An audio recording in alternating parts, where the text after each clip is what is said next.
Bom dia? Bom dia, bom dia. Eu disse bom dia para essa pessoa bonita que está do seu lado hoje. Bom dia.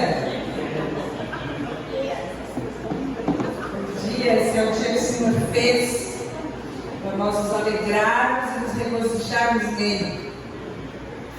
E nós estamos falando sobre o livro de Tiago. Estamos chegando no fim já. Isso é uma boa notícia para alguns, uma triste notícia para outros, mas a gente já está chegando no fim. E nós estamos no capítulo 4, o livro tem 5 capítulos. Obrigada. Nesse capítulo, Tiago traz para nós um diagnóstico. Ele usa uma expressão que não tem nem outro lugar na Bíblia, chama ânimo dobre. E a palavra ânimo dobre, ela significa duas almas. Ele traz uma figura que não existe, ele monta uma criatura para designar o que acontece no coração de muitos cristãos, porque esse livro é um livro escrito para os cristãos. Tiago é um líder da igreja no Novo Testamento, um grande líder da igreja dos judeus que se converteram e que estão dispersos. Ele escreve um livro para esses irmãos, para que eles possam compreender o que é a vida cristã, como que deve ser a vida com Deus. E chega um determinado momento, e ele já está caminhando com eles desde o capítulo 1, que agora no capítulo 4 ele fala: olha, vocês têm um ânimo dobre, vocês são pessoas que têm duas almas. A gente sabe que a gente tem corpo e alma, segundo os presbiterianos, ou corpo, alma e espírito, segundo outras linhas teológicas, mas a verdade é que a gente só tem uma alma.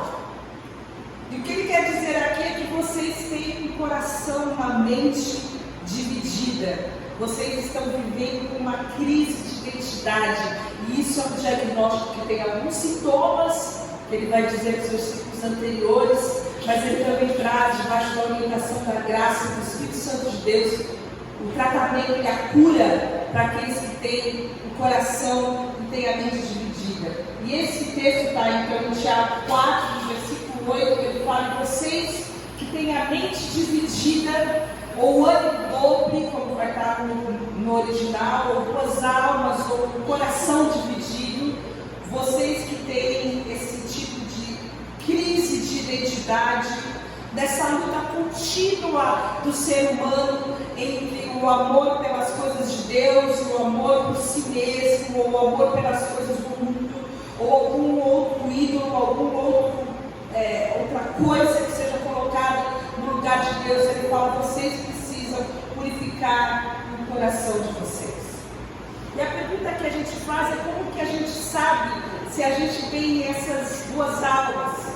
Como que a gente sabe se o nosso coração é dividido? Como que a gente sabe se Deus está falando com a gente nessa manhã? Se o texto de Tiago é direcionado para algum de nós aqui nessa manhã? A gente tem que entender o contexto daquilo que Tiago está falando. Ele está trazendo para nós, no capítulo anterior, como nós vimos, momentos de conflito que existem na vida do cristão. Como o cristão deve usar a sua boca para abençoar e não para maldizer. Como a nossa língua ela pode incendiar sozinha todo o corpo, assim como uma pequena faísca incendeia todo um bosque. Ele fala que a nossa língua controla o nosso corpo. Ele fala que a nossa língua dirige o nosso corpo. Ele fala sobre o uso da nossa linguagem como forma de abençoar, como ser uma fonte de água boa, de trazer vida para aquelas pessoas que ouvem. E ele conclui falando sobre a sabedoria, o como a sabedoria, a forma de nós levarmos e conduzirmos a nossa vida é diferente daquilo que Deus propõe, dizendo que o fruto da justiça, o fruto daqueles que são filhos de Deus, é um fruto de paz. E aí a primeira pergunta que ele traz dentro do nosso texto de hoje é: de onde vem então as guerras e as contendas que há entre vocês? Esse monte de conflito que a gente está falando no capítulo 3, de onde vem tudo isso? Talvez você fale: do meu vizinho, aquele maldito. É desse sujeito que está me perseguindo no trabalho. É desse relacionamento terrível, tóxico que eu estou envolvida. É daí que vem. Mas Tiago fala: olha, não vem das paixões que guerreiam já tinha falado isso muitas vezes.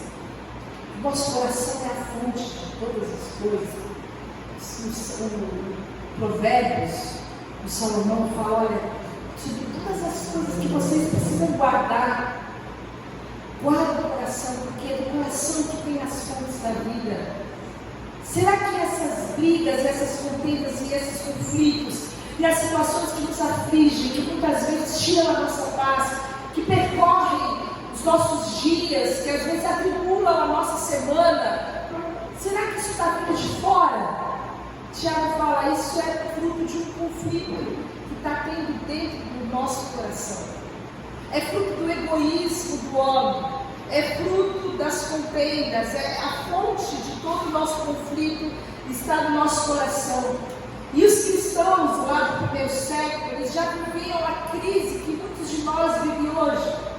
Porque nós estamos o tempo todo assoberbados, invadidos por um assédio moral, assédio intelectual, assédio cultural, assédio sexual. As nossas vidas são bombardeadas, quanto mais acesso a gente tem à informação, mais somos tomados de conflitos. Porque muitas das coisas que nós nos alimentamos conflitam com a verdade da palavra de Deus dentro de nós.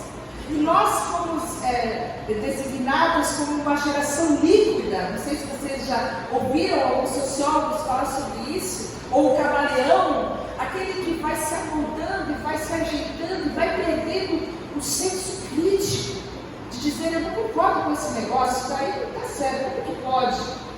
Pelo contrário, a gente vai se amoldando, a gente vai perdendo a forma, os nossos valores, os nossos padrões, eles vão sendo alterados continuamente, de forma que às vezes a gente fala que isso é como se pensa hoje, é a evolução da nossa sociedade, é a forma como a nossa sociedade se apresenta, mas irmãos, passa-se o céu, passa-se a terra, e as palavras do Senhor nunca jamais passarão.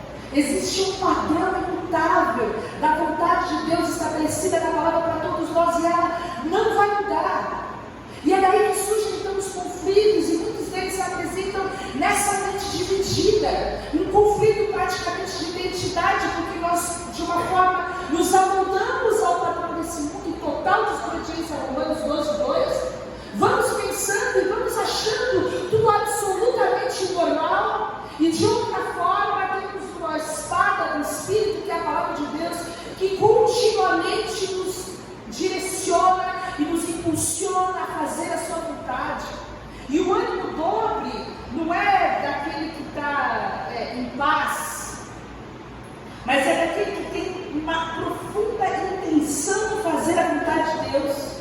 Ele está intencionado em fazer a vontade de Deus, mas da mesma forma ele está intenso em ter abrigado os padrões do mundo em sua mente e seu coração.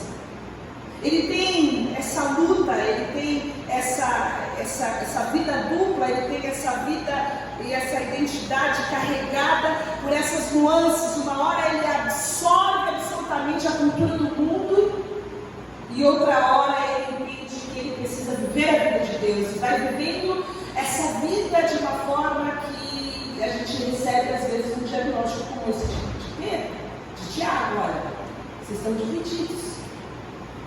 De onde vêm as guerras? De onde vêm os conflitos? Se não vem do coração, se não vem das paixões, se não vem dos desejos. Paixões são desejos, são intenções, são as motivações que carregam os nossos procedimentos, os nossos relacionamentos, são as nossas paixões. Então existem conflitos na nossa alma, conflitos sobre os padrões morais, os padrões do casamento, as novas realidades, o lugar da mulher, quanto ao gênero, e nós vamos recebendo essas informações que se opõem contra a palavra de Deus, e quando nós vemos, quando nós olhamos, nós estamos contemplando muito mais, nos assemelhando muito mais ao mundo do que a Jesus. Você se parece com quem? Eu estava tendo uma conversa informal com uma pessoa nessa semana, e a gente estava comentando de duas boates que depois o nome é forte, daí foi mudando, eu não sei como se chama hoje, casa de show, mas era Zuniloft na nossa época. Vocês não são dessa época, né? Tem metade que é sim, tem falar que não é, que é sim. E aí ela falava que ela ia, que ela não ia, falava, gente, eu não ia, porque crente não ia nesses lugares. Estou errada? Estou errada? Não era lugar de crente. Crente, cristão, não podia pegar esse lugar. Não podia, mas tipo assim, mas era forçada por isso, não, eu só não ia, porque não era lugar de eu ir. Fui ensinada pelos meus pais, mas não ia. Então havia uma distinção na minha época que hoje não existe mais. Porque não existe nada que um cristão não faça. Entre aspas. Há uma formação de padrão onde não existe mais. Isso é absolutamente normal. E quem tem essa idade minha sabe que não era normal. E a gente não questionava isso. A gente aceitava e era feliz dessa forma, pelas nossas escolhas que nós fazíamos. Mas hoje, essa vida levada sem nenhum tipo de padrão, de conceito, faz com que as pessoas vivam entre esses dois mundos. E aí é que está a crise de identidade. Porque com quem que a gente se parece? Que tipo de vida que a gente vive? Será que é isso que Deus quer para nós? Porque a gente, quando na nossa época o irmão vivia assim, a gente falava que eles tinham um pé no mundo e outro pé na igreja, não é? Ajudava o irmão. Hoje não. Hoje o irmão tem os dois pés no mundo, de vez em quando ele pisa na igreja, a gente dá graças a Deus por isso. E a gente está vivendo, eu acho que uma crise igual a esse pessoal que Tiago Maracá fala, vou escrever um negócio aqui para essas pessoas, para essa igreja. E ele fala sobre alguns conflitos que existem no nosso coração. São conflitos de identidade, conflitos de valores, conflitos de fé, conflitos de prioridade. Quantas vezes nós somos achacados por esse tipo de coisa? A gente ama Jesus. Esse livro é para nós, irmãos, é para quem ama Jesus, para quem quer fazer a vontade de Deus, para quem ora, para quem lê a Bíblia, quem quer Jesus. Mas ao mesmo tempo a gente se sente tão impulsionado, a gente se sente tão direcionado, a gente se sente tão transformado na nossa mente pelas novas proposições de uma nova sociedade, de novos padrões, que a gente vai se dividindo. A gente já não sabe mais o que é certo, já não sabe mais o que é errado. E o egoísmo vai tomando conta do nosso coração, porque uma das características desses finais dos tempos, a palavra fala que os homens seriam amantes de si mesmos. E quando a gente se torna egoísta, e quando a gente se torna, a gente quer ser o centro de todas as coisas, a gente se torna vitimista, a gente se torna, tem mania de perseguição. Esse tipo de comportamento nosso faz com que a gente tenha conflito com outras pessoas. E é aí que acontece, como consequência do nosso coração, da nossa mente dividida, Tiago vai dizer que a gente começa a ter os nossos relacionamentos corrompidos e até o nosso relacionamento com Deus, o Deus que nós amamos, é também afetado. E o versículo 2, então, fala que vocês cobiçam coisas, mas não as têm. Matam e invejam, mas não conseguem obter o que desejam. Vocês vivem a lutar e a fazer guerras. Vocês vivem cobiçando, vocês vivem num espírito de consumo. Vocês têm carrinho em todos os sites de compra que tem na internet. Vocês vivem cobiçando, vocês vivem querendo, vocês nunca têm nada. Vocês têm caixa de achei chegando todos os dias da casa de vocês, mas abrem o armário e falam que não tem roupa para ir. Vocês compram, cobiçam, mas vocês nunca têm nada. Porque a alma está vazia. Porque nada do que se compra é suficiente. Porque tudo que você compra, sempre tem alguém que tem mais que você. E a cobiça é isso. É quando você olha o que você tem, a sombra daquilo que os outros têm. E você nunca vai ter o suficiente. Porque sempre vai ter alguém que tem mais do que você. E no nosso coração a gente inveja. E quantos relacionamentos nós quebramos. E quantas pessoas nós matamos. Quantas pessoas nós nos afastamos, elas sumiram. Esse extinguiram da nossa vida só porque nós temos desejos, paixões que nos consomem, que nunca são satisfeitos, relacionamentos corrompidos. Vocês vivem lutando, vocês vivem em conflito, vocês vivem em conflito. E não é só isso, o conflito de vocês não fica só entre os homens, o conflito de vocês também atinge o relacionamento de vocês com Deus, porque vocês não pedem, vocês não oram mais. E tem uma coisa boa do pobre, o pobre pede. Mas você começa a pensar que uma sociedade que vai avançando e vai adquirindo um certo nível de conforto, que vai ter uma certa possibilidade de adquirir as coisas que tem, essa pessoa muitas vezes se afasta de Deus. Não sou eu que estou falando isso. O salmista fala: olha, não me dê muito para me afastar de ti. Você se lembra disso? Quantas pessoas só chegam a Deus quando precisam? E depois que tem seus problemas resolvidos, nem relacionamento com Deus tem mais. Tiago fala: cara, vocês nem pedem. E quando vocês pedem mal, vocês pedem para esses prazeres, para esses desejos de vocês. Vocês pedem coisas materiais, vocês querem sustentar essa mania consumista de serem 100% saudáveis, de terem uma família 100% perfeita, de terem 100% aquilo que precisam sempre, de terem o seu conforto elevado a um grau de Deus. E é nisso que vocês gastam o tempo de oração de vocês. Tiago fala: olha, isso que vocês pedem, vocês estão pedindo por motivos errados, para gastar em seus prazeres. Vocês são como adúlteros. Olha a seriedade do que ele fala. Vocês não sabem que a amizade com o mundo é inimizade com Deus, e quem quer ser amigo do mundo faz-se inimigo de Deus. Vocês estão corrompendo o padrão de vocês de um jeito que vocês estão se tornando mais próximos, mais chegados do mundo do que de Deus. Isso é adultério. Por quê? Porque Deus entende que nós somos uma noiva exclusiva sua, para o amá-lo intensamente, para desejar Deus intensamente, para dedicar a nossa vida de forma devota, para fazer a sua vontade, e nós estamos nos vendendo para outros amores, por causa das nossas paixões, por causa dos nossos desejos. Nós passamos mais tempo gasto com as nossas paixões, com os nossos desejos, com as coisas ilícitas, irmãos. Às vezes estamos falando tanto de pecado aqui. Nós estamos falando de nosso tempo de crise de prioridade, de coisas desse mundo que levam o nosso tempo, que levam a nossa vida, que levam a nossa alma. E Deus quer um povo que tenha a Ele como o único Deus verdadeiro.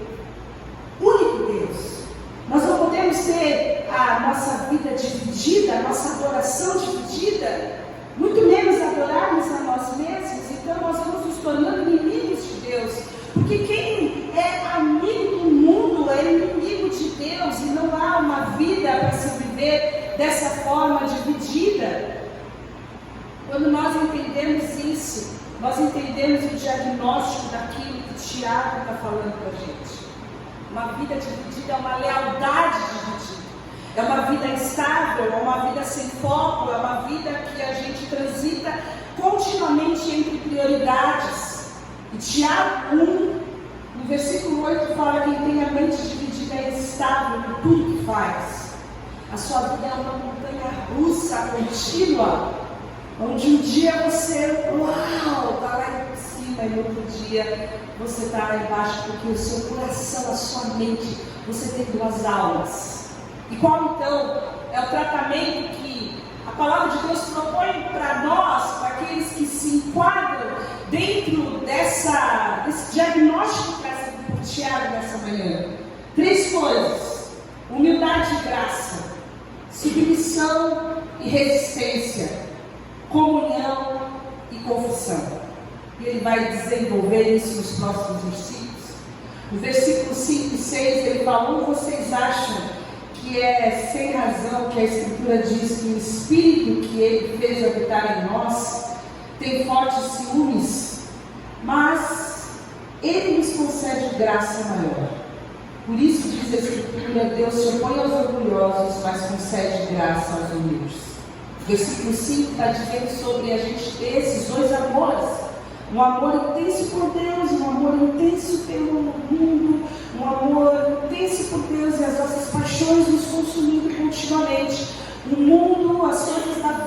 as nossas programações, os nossos compromissos vão nos conduzindo de uma forma que a gente não tem tempo para Deus, a gente não tem força para Deus, a gente não tem energia para Deus. E Deus quer ser o nosso único, e Ele tem em nós fortes ciúmes. Ele deseja que nós sejamos dele, integrais, só para Ele. Ele deseja que Ele, Deus, seja o nosso maior amor. Deus deseja que nós tenhamos só Ele como o único Deus digno de ser adorado.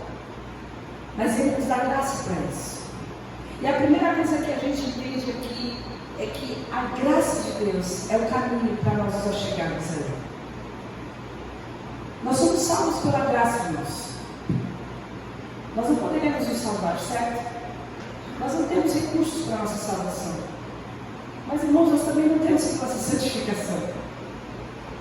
A gente tem uma mania de ficar buscando, talvez até pelas influências nossas dos coaches e tal, para ajuda, um gigante que existe dentro de você, uma força que existe dentro de você. Você vai conseguir, você vai determinar, você vai falar, você vai reivindicar. Irmãos, o único jeito de nós chegarmos diante de Deus é pela graça.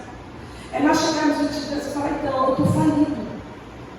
Eu não tenho como desenvolver um relacionamento com o Senhor, eu não tenho recursos para isso, eu estou falido, eu não tenho nada.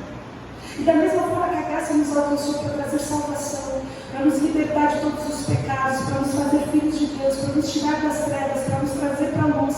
Essa graça que nós cantamos, essa maravilhosa graça, esse infinito amor, é o único modo que nós podemos nos achegar diante de Deus, irmãos. Não com as nossas justificativas, não com as nossas petições, é com um desejo sincero de ser reconciliado, nos achegar a Ele, mesmo sabendo que nós não temos recursos para isso.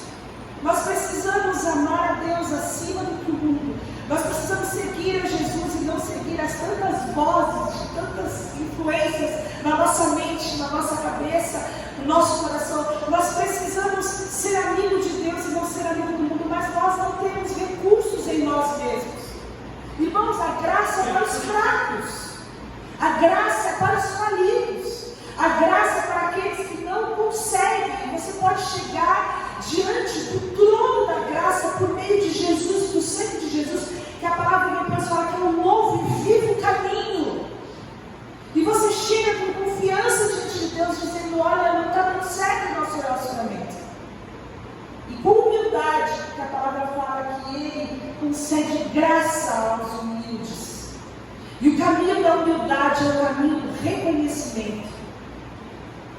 E muitas vezes nós não reconhecemos o que nós nos opomos e nós desistimos. E esse é o segundo tópico. O texto fala nos versículos 7 que submeta-se a Deus, resista ao diabo e ele fugirá de você. A gente gosta dessa parte do diabo. A gente gosta. Botar o diabo para correr. Mas é parte de se sujeitar a Deus. O texto fala que a gente precisa de sujeição e resistência. Eu quero dizer uma coisa para você. A gente resiste à voz de Deus e se sujeita às demandas do diabo. A gente resiste à direção de Deus e se sujeita às obras da carne. A gente resiste à direção de Deus muitas vezes para estabelecer a paz no relacionamento e vai lá e trazer conflito. O chamado de Deus é para a gente mudar a nossa postura. Porque nem a resistência e nem a sujeição, a submissão são passivas. São ordens, são comandos militares que Tiago está trazendo aqui. A sujeição, a submissão é uma lealdade ativa. Você está debaixo da ordem, você está pronto para o combate, você está debaixo do comando. E o texto fala que você precisa estar debaixo do comando de Deus. Você precisa largar essa sua mania de mandar em você mesmo, se sujeitar ao comando de Deus, se sujeitar à vontade de Deus, buscar a vontade de Deus nas pequenas coisas que você faz no dia a dia. Sujeite-se a Deus. Para de ser independente. Coloque a sua vida submissa à vontade de Deus. Não resista à voz do Espírito Santo. E resista ao diabo, que também é ativo. Resistência, você está pronto para o conflito, pronto para rechaçar, pronto para se defender. Esteja pronto.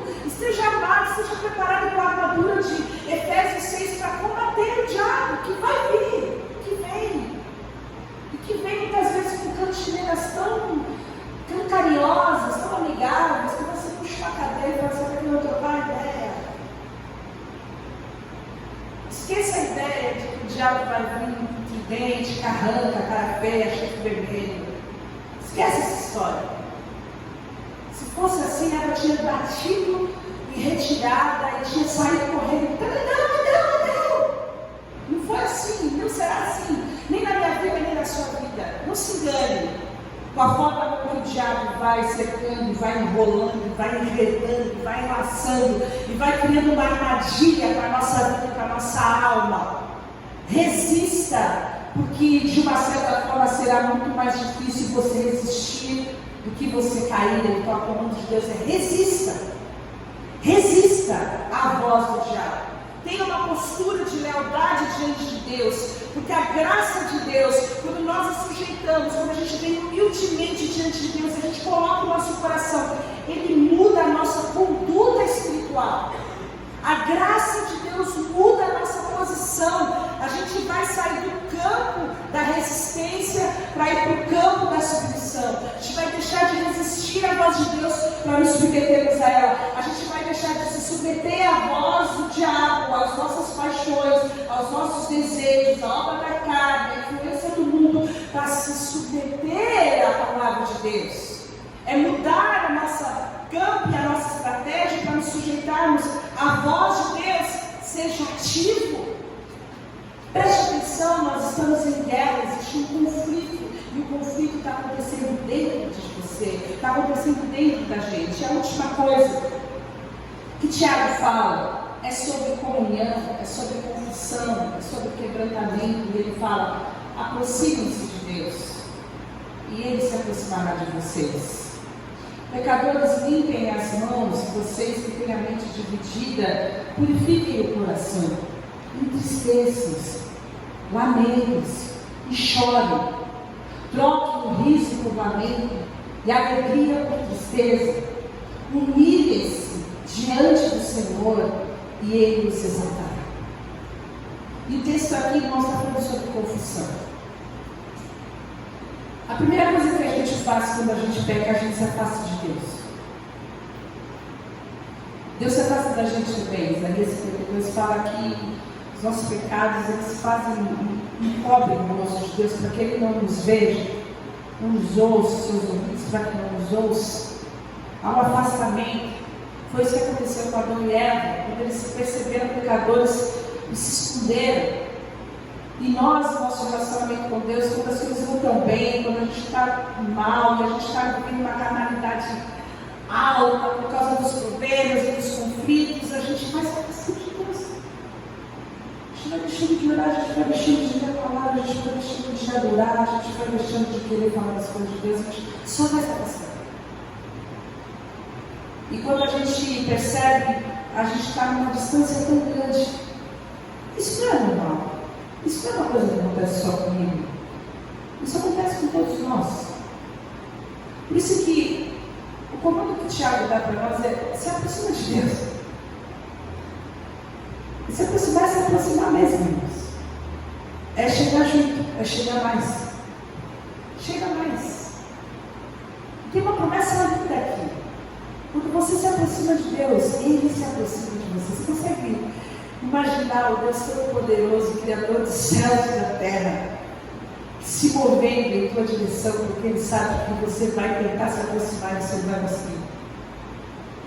Não vai ser suficiente. Isso é graça, Deus. E aí a gente, às vezes, se limita em coisas tão religiosas, né?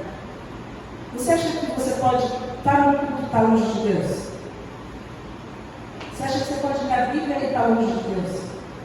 Pode orar e mesmo assim estar longe de Deus? Não pode.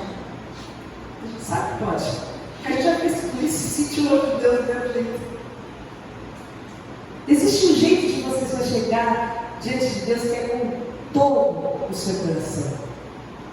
E toda vez que você lê, você vai pegar esse desde o Antigo Testamento, muito mais até no Antigo Testamento, todo o coração. É sobre isso, irmãos. Deus quer o nosso todo. Deus quer o nosso tudo. Por isso que tantas e tantas vezes você vai ler todo, porque há uma tendência natural nossa de dividirmos e darmos só uma parte nossa de Deus para Deus e guardar uma outra para nós. Deus quer o nosso todo.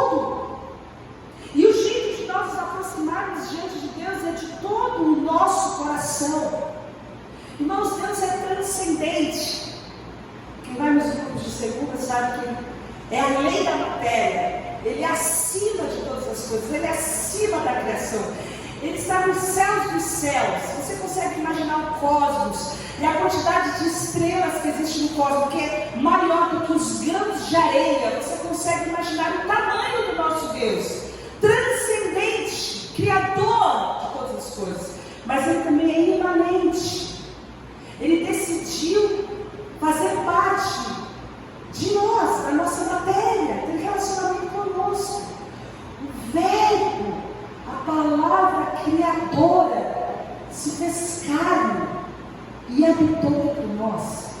Montou o seu tabernáculo, tabernaculou entre nós. E Ele é Emmanuel, o Deus conosco.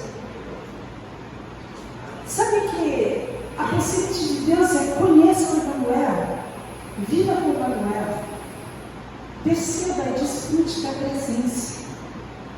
Você vai ver de Gênesis a Apocalipse a presença de Deus como sendo a fonte da inspiração e do relacionamento de Deus com o homem. Presença. Aproxime-se de Deus. Perceba a sua presença todos os dias. Perceba a presença gloriosa do Senhor no seu quarto logo de manhã quando você acordar. Perceba a presença do Senhor no seu ambiente de trabalho. Perceba a presença do Senhor na sua casa, na sua mesa, quando você estiver fazendo uma refeição. Perceba a graça, perceba o amor, perceba a bondade, perceba a misericórdia, perceba a provisão, perceba o cuidado, perceba o carinho de Deus. Perceba o Emmanuel, o Deus conosco. Aproxime-se de Deus.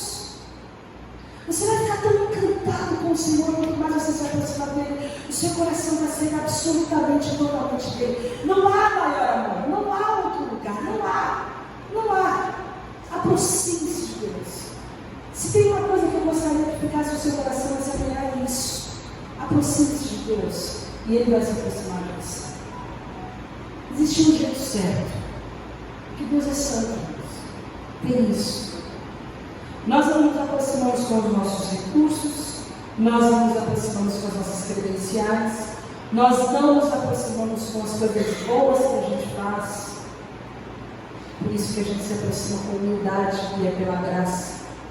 Mas existe um jeito certo quando nós que somos pecadores, e aqui pecadores é no plural, são pessoas que cometem pecado, porque apesar de termos a nossa natureza purificada, somos filhos de Deus, ainda pecamos. Como diz em 1 João, se a gente diz que a gente não comete pecado, a gente é mentiroso, porque infelizmente nós temos os pés na terra e as mãos sujas. E Ele fala: limpe as mãos. Existe um jeito certo de você se aproximar de Deus. É com o coração quebrantado, com humildade. Limpe as mãos. Se você vai falar com Deus, deixe o pecado, lave as mãos antes de falar com Deus. Troque o riso, a alegria, o divertimento, o prazer que você tem no pecado pelo quebrantamento.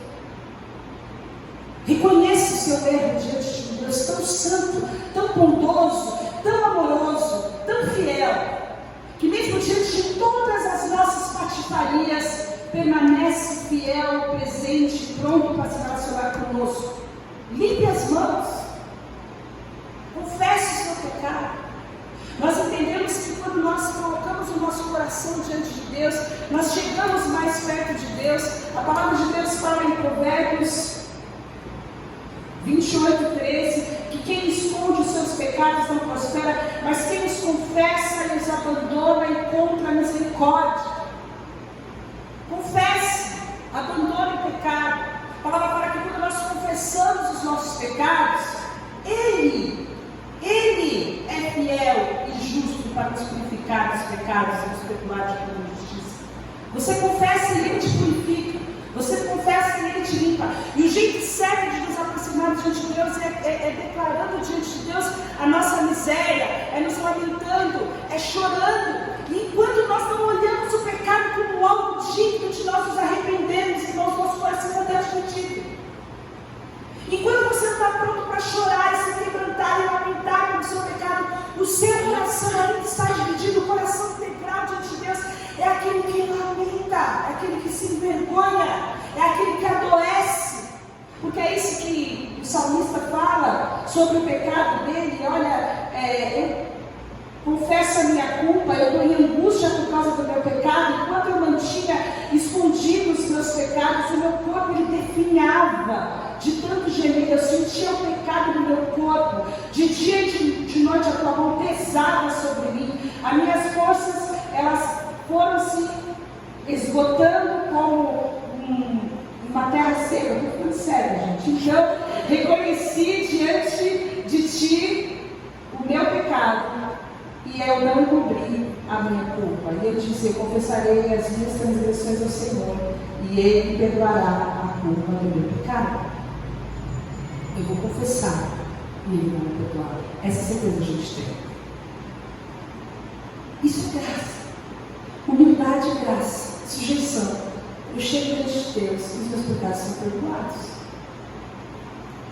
Não é remorso. Existe uma tristezinha, uma vergonhinha que a gente tem, depois a gente volta e faz tudo de novo. Isso não é confissão, isso não é arrependimento.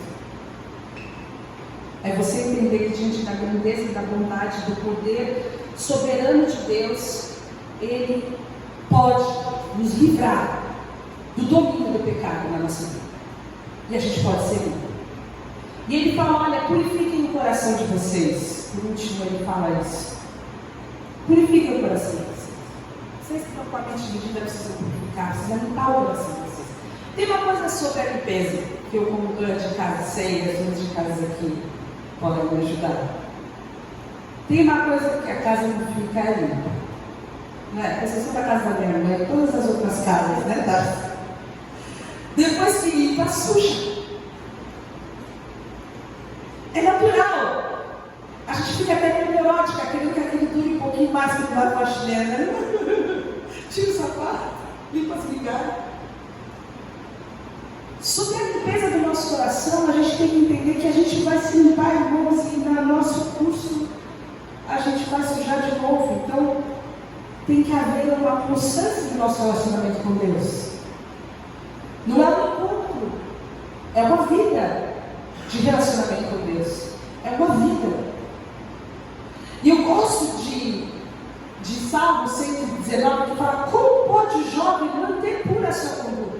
Os jovens somos nós, tá? Se a gente enxerga, vai ser jovem. Como que a gente pode manter puro o nosso coração? É uma dúvida lá atrás, é uma dúvida hoje, beleza, então eu entendo. Eu preciso de uma consagração, de entregar minha vida, de confessar o meu pecado, de viver diante de Deus, de ter meu coração. Mas como que isso vai durar? Como que isso vai vingar? Como que daqui a um mês eu ainda vou ter a minha intimidade com Deus fluindo, e eu ainda vou estar amando Jesus mais do que tudo, e eu vou estar falando de Jesus para todo mundo, e eu vou estar respirando? Como que vai ser isso?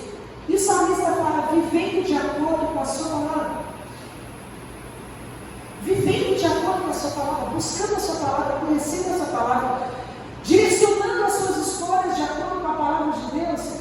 E ele fala, te busco de todo o coração, não permita que eu me desvie dos teus mandamentos. Guardei no coração a tua palavra para não pecar contra ti. A forma que nós podemos manter o nosso coração puro, manter o nosso caminhar puro, manter a nossa alma, esse coração que a palavra fala que é desesperadamente corrupto, limpo, é vivendo de acordo com a palavra de Deus.